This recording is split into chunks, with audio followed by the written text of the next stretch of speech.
and my first thought is, holy shit, that's the biggest golden wildebeest I've ever seen in my life. Right. But I can't tell any client that at that point because I'm not even sure it's coming in yet. And that's a huge buzzkill. Oh, that's the biggest one I've ever seen, and then it wanders off. Right. So you learn to keep your mouth shut. Right. Until it's time to open your mouth. Right. I wish I could learn that in other parts of my life. Yes. Timing is everything. So he said, man, that thing is beautiful, and it was. The sun was hitting it. I mean, it was almost like a heavenly glow off of this thing. And he's like, man, I think I'd rather have one of those than a kudu. Everybody's got a kudu. And I'm like, well, you can do that. It's an A group animal. That's no big deal. Right. And I'm looking, and we're standing on cement. I mean, it's a cement floor pit blind. Right. And we're standing, you're Rick, I'm me. You're looking out the shooting window, right. and I'm looking out the camera window. And I can feel him shaking, start to shake. Right. And I glance over and his bow's doing this. He knows he wants to shoot it now. And I'm just like, the oh nerves shit. are going. I've been down this street before. Right. So I'm like, and I'm still not even sure it's coming in. Right. I'm like, well, you can do that, but we're not going to shoot this one. You can hang your bow up. As soon as that bow touched the bow hook, right. He was Mr. Chill. Because now we're just going to watch this thing do whatever wildebeest do. Right. You know? Right. It comes a little closer. It comes a little closer. I put the glasses on it. Yup, that's the biggest one I've ever seen. I'm not saying it's the biggest one I've ever seen. Right. Comes a few more steps. Now I'm pretty convinced that it's going to come in. Now whether or not it'll offer us a shot, don't know. Right. But it's by itself, which is a beautiful thing with wildebeest because there's usually 30 of them. Sure. So I'm like, Rick, are you sure? Golden wildebeest instead of a kudu? Rick's answer, 100%. I said, okay, I changed my mind. We're going to shoot this one. He literally had time to grab his bow, come to full draw, step into the window, and listen to me whisper sweetly over his shoulder, wait for the front leg to come forward. I mean, we literally were in the blind 15 minutes. Right.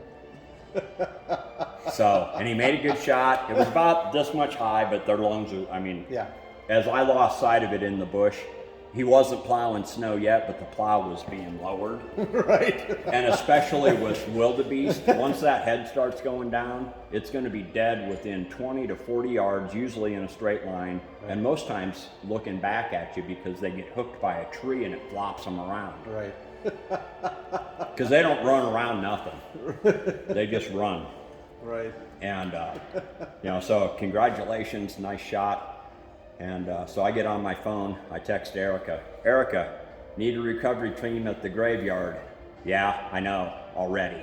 Because we've only been gone from the lodge 25 minutes. Right. I mean, you could certainly hit the lodge with a rifle from where we're at. I'm not so sure you couldn't get an arrow to it.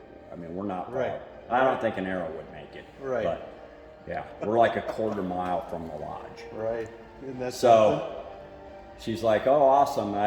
Rick shot a nice golden wildebeest. So Charl and trackers will be out in about 20 minutes. Okay.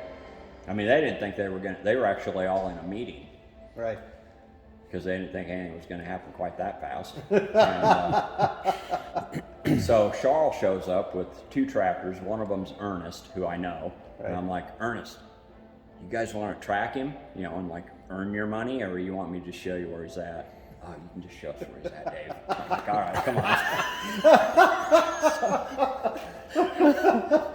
So we go over there, and they find him, and he was pretty much, where I thought he'd be. Right. And so Charles standing there, and he's like, wow. He says, congratulations, Rick. That's the biggest golden wildebeest I've ever seen. So Rick is looking at Charles. He looks at the wildebeest. He looks at me. He looks back at Charles.